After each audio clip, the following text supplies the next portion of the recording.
الحمد لله رب العالمين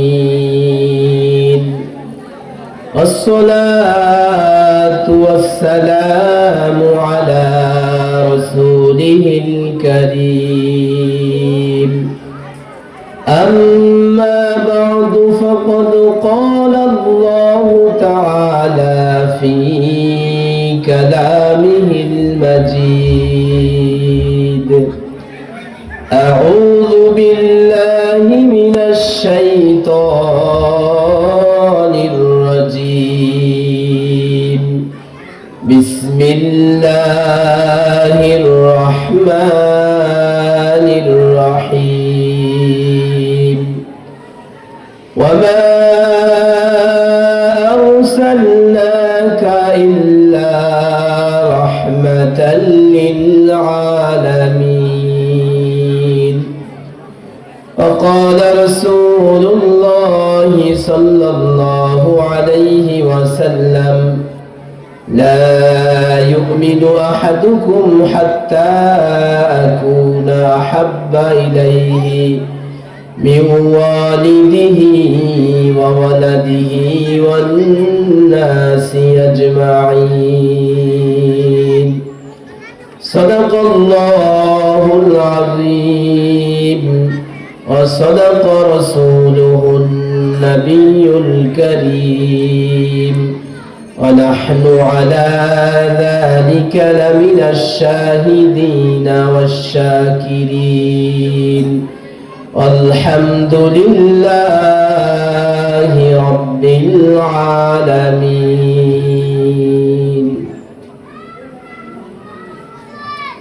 رسول نامے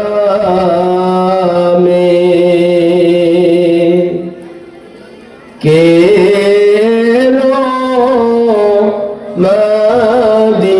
মদিনায় রসূল নামে ওরে আকাশের চন্দ্র কে রে ওকে আল্লাহ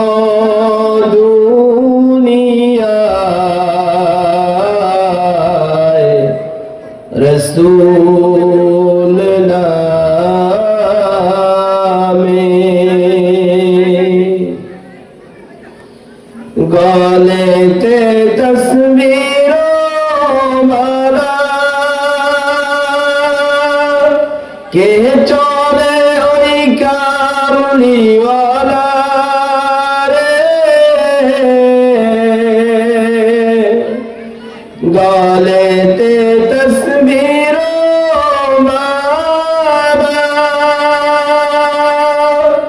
কে চলে ওই কামলিওয়ালা রে ওরে আমার বুকের দরজা তলায় তার ডেকে নিয়ে আয় রসূল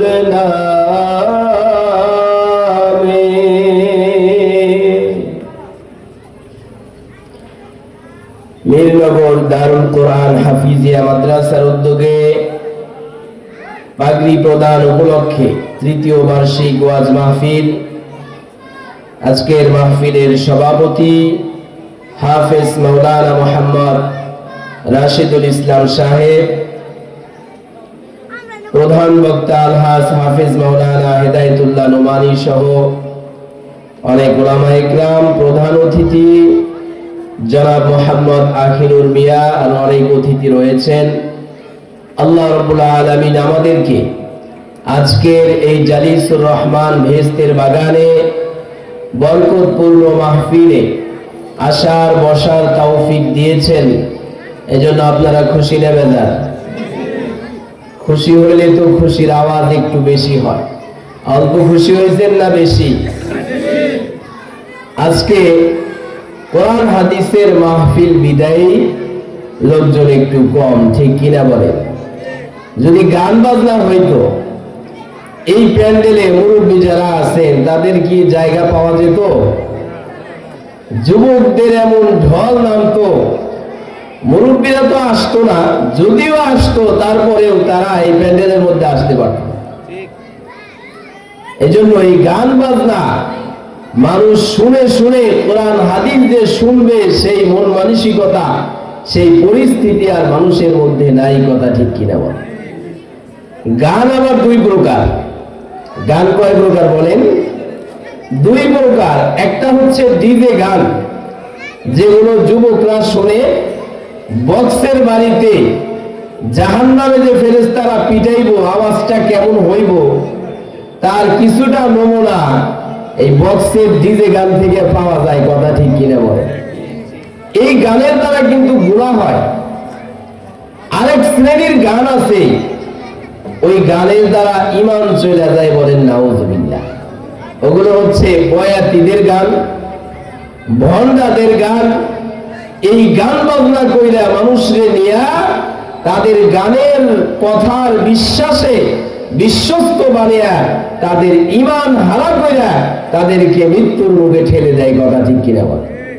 ওই সমস্ত গানের প্রতি বিশ্বাস রাখলে আপনার ঈমান থাকবে না। কি গান গায়? কয় আল্লাহর প্রেমের আশিক হইয়া মরার আমার ইচ্ছা নাই, বাবার প্রেমে কাফের হইয়া আমি যেন মারা যাই। নাউজুবিল্লাহ বলবেন না? আল্লাহর প্রেমের আশিক হইয়া তার মরার ইচ্ছা নাই, এই বাবার প্রেমে কাফের হইয়া মারা যাইব। এই মারা যাওয়ার পরে কাফেরদের যেই শাস্তি, এই সমস্ত লোকদেরও সেই শাস্তি শুরু হয়ে যাইব, কথা ঠিক কিনা বলে? এজন্য এই সমস্ত গান বাজনা থেকে আমাদেরকে বিরত থাকতে হবে। এই সমস্ত গান বাজনা যেখানে হয় ওই গান বাজনার অনুষ্ঠানে মানুষ যায় কয়েকটা কারণে যায়। তার মধ্যে এক নাম্বার কারণ হচ্ছে ওখানে ঢোল তবলা থাকে, শয়তানের বাদ্যযন্ত্র দ্বারা মানুষের মনকে আকৃষ্ট করে, কথা ঠিক কিনা বলে? আজকে এখানেও যদি বাদ্যযন্ত্র থাকতো মানুষের জায়গা দেওয়া যেত না। এজন্য আমরা তাদেরকে বলবো ওই সমস্ত গান বাজনা বাদ দেন, কোরআন হাদিস শুনেন, কোরআন হাদিসের পথে থাকেন, কথা ঠিক কিনা বলে? তারপরেও যারা গান বাজনা শুনবো, এক শ্রেণীর লোক আছে না, হুজুর আপনি কইলেই কাজ হইল, আমরা এই গান বাজনা করতেছি এটা আমরা কইলেই যাবো, বাপ দাদাই করে গেছে আমরা এটা কইরা যাবো। এখন তাদের কি আমরা কোনো কিছু আর বাধা দিতে পারবো? তাদের জন্য আমাদের একটা কথা থাকবে, কি? গাও বাংলাদেশ গাও, তবে ইচ্ছে মতো গাও, মন চাহিলে নেচে গেয়ে জাহান্নামে যাও। গাও বাংলাদেশ গাও, তবে ইচ্ছে মতো গাও, মন চাহিলে নেচে গেয়ে জাহান্নামে যাও, মন চাহিলে নেচে গেয়ে জাহান্নামে যাও।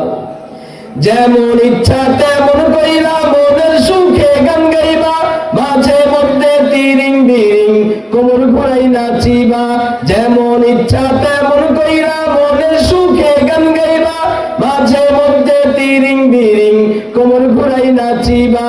ভালো লাগে বুঝি তাই এত নাচানাচি, এত কেন নাচানাচি জাহান্নামে যাও, এত কেন নাচানাচি জাহান্নামে যাও।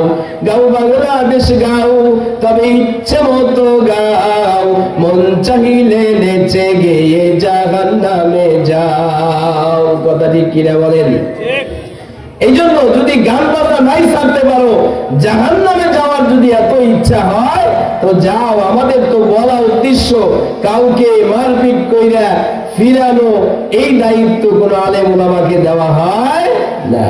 এই জন্য আমরা নিষেধ করেই যাব। তাতে মানলে মানবেন, না মানলে আপনার পরকাল আপনি দেখবেন। আমরা সেই জন্য ধরাশায়ী হব না। আসুন আমরা ওই বাবার খাজার মোহাব্বত বাদ দিয়ে আমরা মোহাব্বত করব আল্লাহর রাসূলকে ভালোবাসবো, আল্লাহর রাসূলকে বলেন সুবহানাল্লাহ। আমি একটি আয়াতে কারিমা তেলাওয়াত করেছি। আল্লাহ রাব্বুল আলামিন বলেন, ওয়ামা আরসালনাকা ইল্লা রাহমাতাল লিল আলামিন। আল্লাহ রাব্বুল আলামিন বলেন, আমি মুহাম্মদুর রাসূলুল্লাহ সাল্লাল্লাহু আলাইহি ওয়াসাল্লামকে পৃথিবীর জমিনে পাঠিয়েছি সারা পৃথিবীর জন্য রহমত করে, বলেন সুবহানাল্লাহ। রাসূলকে আমাদের জন্য রহমত হিসাবে পাঠিয়েছেন, অথচ আমরা সেই রাসূলকে চিনি না, রাসূলকে ভালোবাসি না, রাসূলের জন্য জীবনের একটু সময়ও ব্যয় করি না। আমরা হচ্ছি এমন উম্মত। আজকে দেখেন, কাদিয়ানী একটা সম্প্রদায় আছে, এই সম্প্রদায়ের লোকেরা বলে মুহাম্মদ শেষ নবী না, শেষ নবী নাকি গোলাম আহমদ কাদিয়ানী, বলেন নাউজুবিল্লাহ। এই খবর কি আমার আপনার কাছে আছে? তারা বিভিন্ন জায়গায় এই দাওয়াত দিয়ে, এই প্রচার প্রসার করে মানুষদেরকে মুসলমান থেকে অমুসলমান বানাচ্ছে, মানুষের ঈমানকে হরণ করে নিয়ে একজন জান্নাতি মানুষকে জাহান্নামে নিয়ে যাচ্ছে, বলেন নাউজুবিল্লাহ। এই জন্য সতর্ক থাকতে হবে। সর্বশেষ নবী কে বলেন? মুহাম্মদুর রাসূলুল্লাহ। সর্বশেষ নবী কে? মুহাম্মদুর রাসূলুল্লাহ। আল্লাহ রাব্বুল আলামিন বলেন, আমি মুহাম্মদ সাল্লাল্লাহু আলাইহি ওয়াসাল্লামকে পাঠিয়েছি তোমাদের জন্য রহমত করে। কেমন রহমত নবীজি?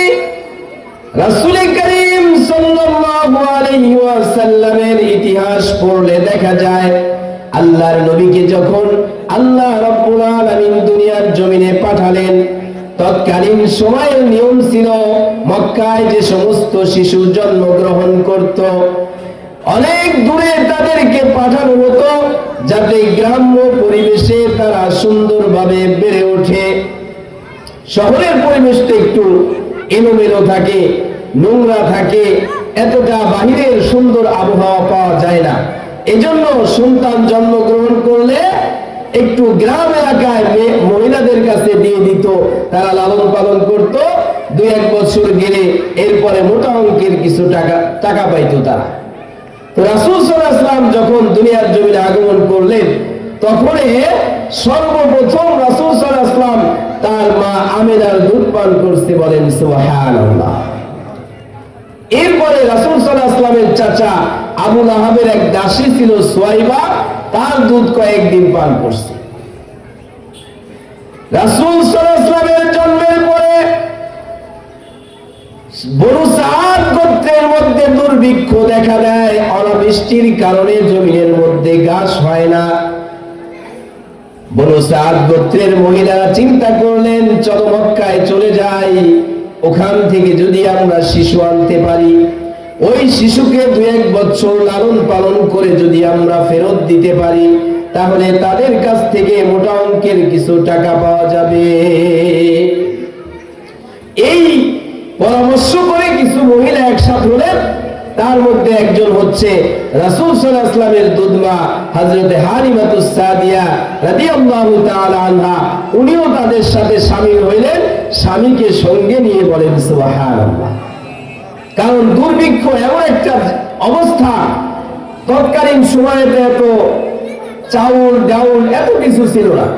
ছাগলের দুধ পান করত, উটের দুধ পান করত, এগুলো হচ্ছে মূল খাবার ছিল। তো মাঠে ঘাস নাই, ছাগল খাবে কি? আর ছাগল না খাইলে তো ওলানে দুধ আসবে না। এই জন্য হালিমাতুস সাদিয়া আসলেন স্বামীকে নিয়ে, বাহন হিসাবে একটা গাধী এবং একটা উটনি নিয়ে নিলেন, বলেন সুবহানাল্লাহ। এই উটনির ওলানেও দুধ ছিল না, দুর্বল একেবারে না খাইতে খাইতে। চলতে লাগলেন মক্কার উদ্দেশ্যে। চলতে চলতে মক্কায় গিয়ে পৌঁছালেন। এমন সময় সমস্ত মহিলারা একত্রিত হয়ে বিভিন্ন বাড়িতে গিয়ে গিয়ে শিশু সন্তান দেখতে লাগলেন। যে মহিলাই মুহাম্মদ সাল্লাল্লাহু আলাইহি ওয়াসাল্লামকে দেখে, দেখার সঙ্গে সঙ্গে ভালো লেগে যায়, কিন্তু যখন শুনে এই শিশুর বাবা দুনিয়ার জমিনে নাই, মৃত্যুবরণ করেছে, তখন চিন্তা করে এই শিশুকে নিয়ে যদি লালন পালন করি, পরবর্তীতে যখন ফেরত দেব তখন তো বেশি টাকা পয়সা পাওয়া যাবে না, সুতরাং এই শিশুকে নেওয়া যাবে না। দেখলেই পছন্দ হয়, কারণ আল্লাহ রাব্বুল আলামিন যেই যুগে যেই নবীকে পাঠিয়েছেন ওই যুগে সর্বশ্রেষ্ঠ সুন্দর করে নবীদেরকে পাঠিয়েছেন, বলেন সুবহানাল্লাহ।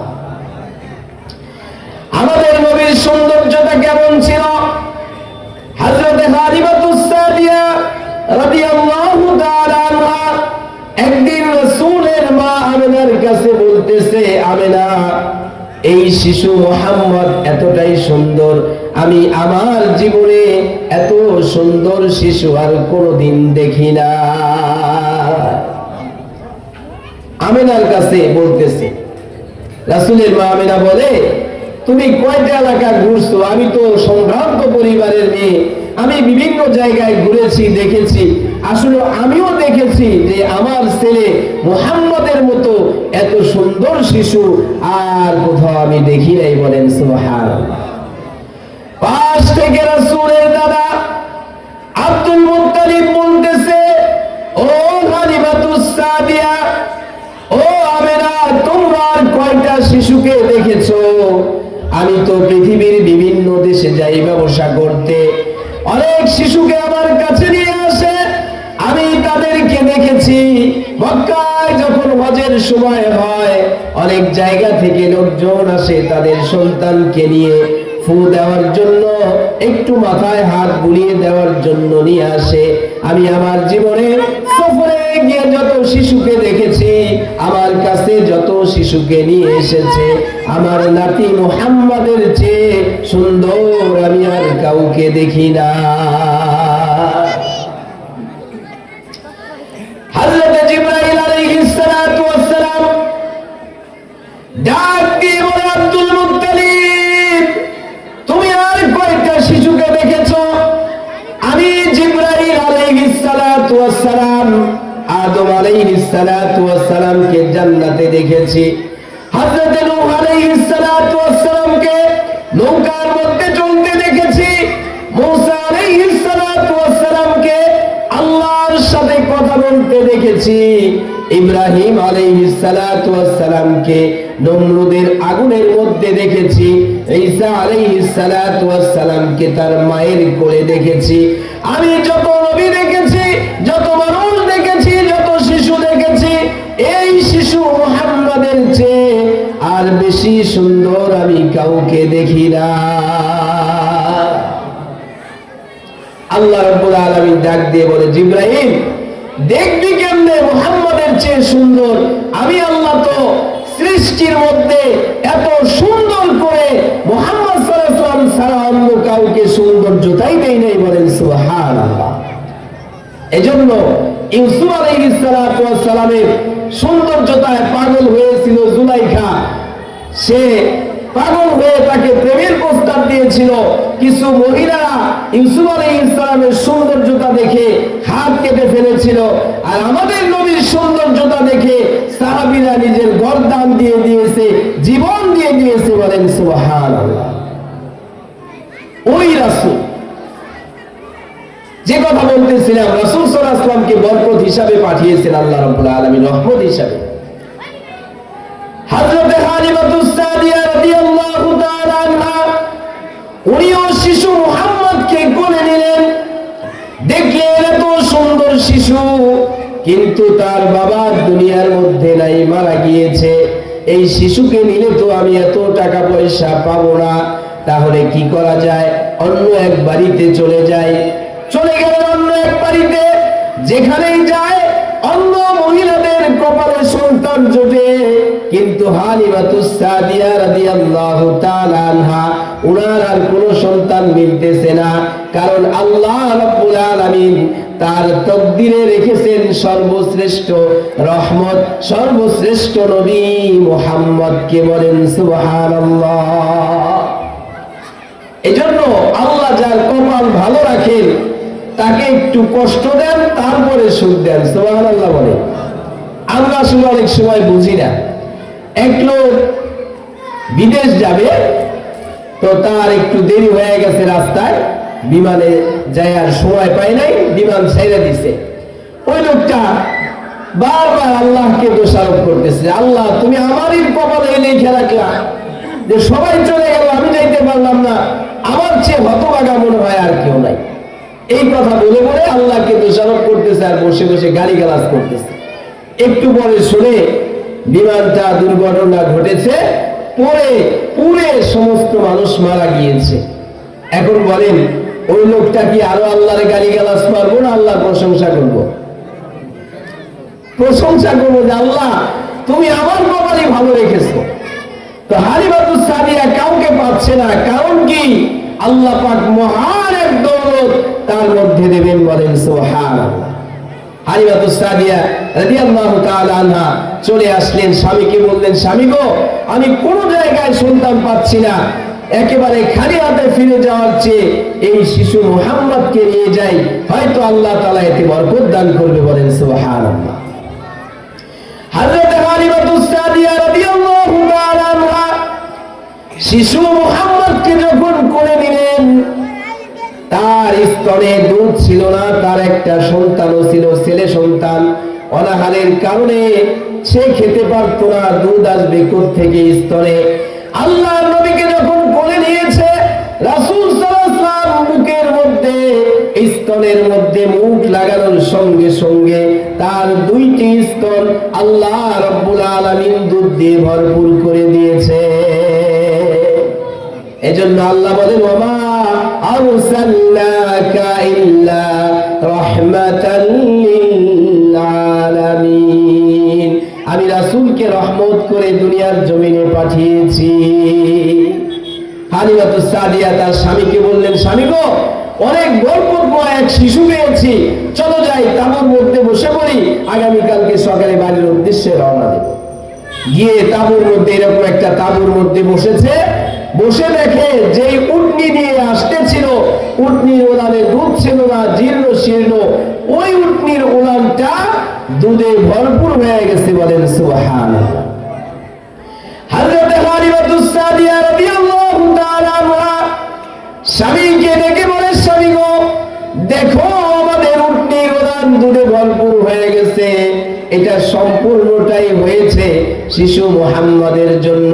এই শিশু বড় বরকতময় গো স্বামী, চলো যাই আমরা এই শিশু নিয়ে বাড়িতে যাই। দুধ দহন করলেন রাত্রিবেলায়, দহন করে সকলে মিলে তৃপ্তি সহকারে পান করে রাত্রি বেলায় ঘুমিয়ে সকাল বেলায় বাড়ির উদ্দেশ্যে রওনা হলো।